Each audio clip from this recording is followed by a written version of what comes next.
So if you're looking for your role in F1, if you're looking for a role in a different industry and you're looking to make a move, have a think about what you can do to be proactive about taking those steps to accelerate your career. Hi, and welcome to Helping You Perform. I'm your host, Paul Teasdale. Over a career working with high-performing teams from across the globe, including 7 years working with Formula One team McLaren, I've learned a lot about what it takes to drive results. In this weekly podcast series, I'm going to be bringing you tips, tricks, and insights from the world of Formula One that you can apply to your organisation for your high performance. Enjoy. Hi everybody, and welcome to another episode of Helping You Perform, where I bring my tips, tricks, insights and stories from the world of F1 and other high-performing teams and help you accelerate your performance by applying those lessons yourself. I hope you enjoyed last week's episode, episode 47, which was talking about knowing when to shut up and what lessons we can learn from the communication channels between a race engineer and a driver in the world of F1. And what can we do as leaders in terms of knowing when to shut up and allowing our people to perform? In this week's episode, I'm going to reflect on a question I've had a lot recently, which is, how did you get into the world of F1?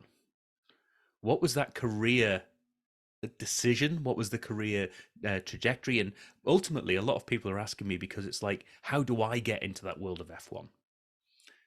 Now, I want to do this in a way that you might not be thinking about going into the world of F1, but you might be thinking about that next step in your career. You might be thinking about moving into an industry or a business that you want to get into. You've got a passion about, you know you can add value, and you know that it's the one that's going to drive you and motivate you to give your best performance. So let me start with a story about how I got into the world of F1.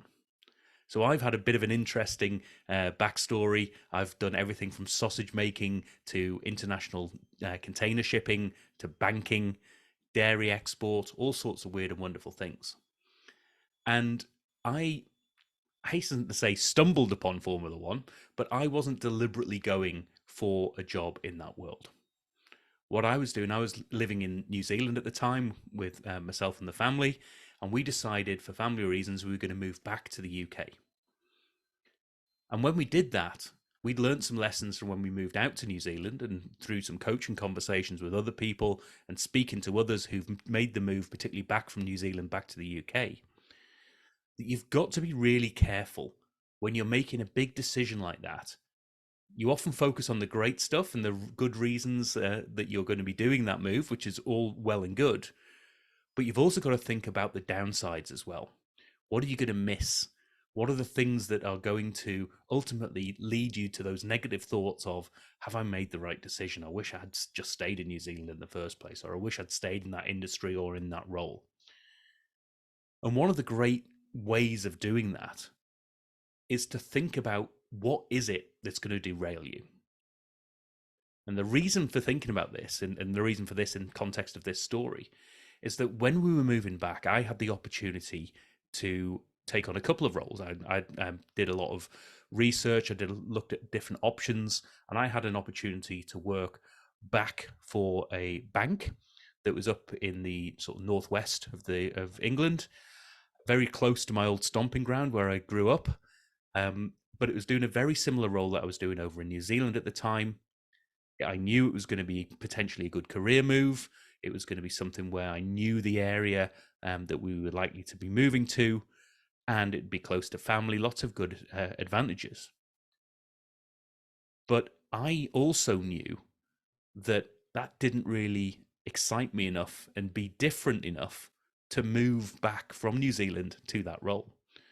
So if that role, for whatever reason, didn't turn out to be as good as I thought it was going to be, I'd be like, well, why did I move from New Zealand, where I was living near the beach and had some family and friends there, had a great lifestyle, to move back to Chester and to take on a role that I was doing anyway? So why make that move in the first place? But I also had the opportunity to work for McLaren. Now, this came about because one thing I would always encourage people to do when they're thinking about changing careers, they're looking to do a big move in their life, reach out to your network. Reach out to people who you know have made that similar move, or if you know who are out there, even if you just know these people, and just say, does anybody know if there's a good job going? Here's what I do. Reach out to friends and family and say, look, I'm looking to make this move. I want to do something. Who can recommend something that I might not have heard of? And you'll be amazed at the connections that people can make that you would never have come across in the first place. And this is what happened to me. An old friend of mine from my pre-university days, 20 plus years in the past, sort of got back in touch after we'd reached out to a lot of people and said, I work for McLaren. I know that they're building the business, the sort of consultancy part of this business, and I think you would be a really good fit for what's going on here. Would you like me to introduce you? You can have a conversation. And that's how I got through the door, or even heard about the job in the first place. I wasn't going out looking for a job in F1. But what happened was, as soon as I did that, I then brought everything that I could to that role. And I was very clear as to what I wasn't bringing. I wasn't bringing a sort of F1 passionate, fanatical sort of history of something that sport that I love, because that was not anything that I ever grew up with. I was bringing the passion for performance and the passion for bringing that performance to wider industry as well. And actually, it combined with a lesson when we first moved out to New Zealand that I think people can take a lot of principles and practices from as well. At that point, myself and the wife, this pre-kids, were deciding, actually, we're going to move out of London. We spent our time, a few years living in London. It's about time we moved out and did something a bit different. It was all getting a bit much. And so we were looking different parts of the UK, Manchester, Oxford, Birmingham, back up in Chester, those sorts of things. And my sister had moved out to New Zealand a couple of years previous. And we started having the conversation with her, and she said, well, why don't you come out to New Zealand? There's loads of stuff coming up here. And once we started asking the question, we were like, oh, maybe we could. Let's go and find out more. And as it happens, we were going over there. I think it was actually for my sister's wedding. And what I did was I had a look for what are the sort of roles that I would like to get involved with. Did a bit of research for myself and decided there are a couple of companies out there, one in particular, biggest employer out there, big dairy exporter. It'd be great if I'm moving to New Zealand to be part of that. So what I did was, when I was in country, I actually went up to their headquarters. It was around just before Christmas. People were starting to break up and get ready for the Christmas break. I actually went in to their headquarters and said, could I speak to somebody in HR, please? I'm here from the UK. I'm here for a couple of weeks, and I'd love to have a conversation with somebody about potential opportunities in future. I've seen on your website that there isn't anything specific, but I'd love to work for your organization. This is what I can bring, and I'd love to find out if that's going to be of value to you. And I just had literally a sit down and a coffee with someone from the HR team who was available at the time. And that led to nothing at the time, but about 2 or 3 months later, I end up with an email and a phone call from New Zealand saying, we've got a job that you think you might be sort of suited for here. Would you like to discuss it more? And what had happened was, because I had taken the positive steps to literally knock on the door and say, this is me, I love what you guys do, I'd love to find out if there is a fit here. And I know, I've done my research and I know that there isn't a role, but would you consider me to bring this sort of value if you had a role like that in future? So have a think about those things for yourself as you go through. What can you do to reach out to your network, to knock on doors, and to be proactive? And when you are proactive, one of those things is make sure you've done your research beforehand.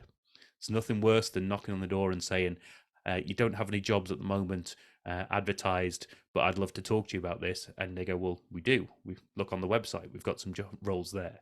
So you've got to make sure you do your research, but be proactive and reach out to that network, and you never know what's going to come up. Those connections, those friends of family, those partners of family who work in a different organization that you never would have had connections with.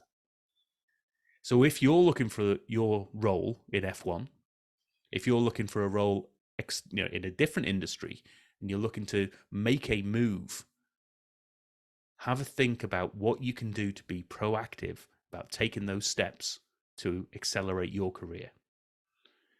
As always, if you want to find out more, if you want to have a conversation about this, go to paulteasdale.co.uk, set up a free 30-minute chat. But what you'll also find at the website as well is there's a whole section called Rapid Career Development, where I've applied the rapid performance model to career development as well. So there's a few little tidbits, all free videos and free resources on there to help you accelerate your career. Please get in touch.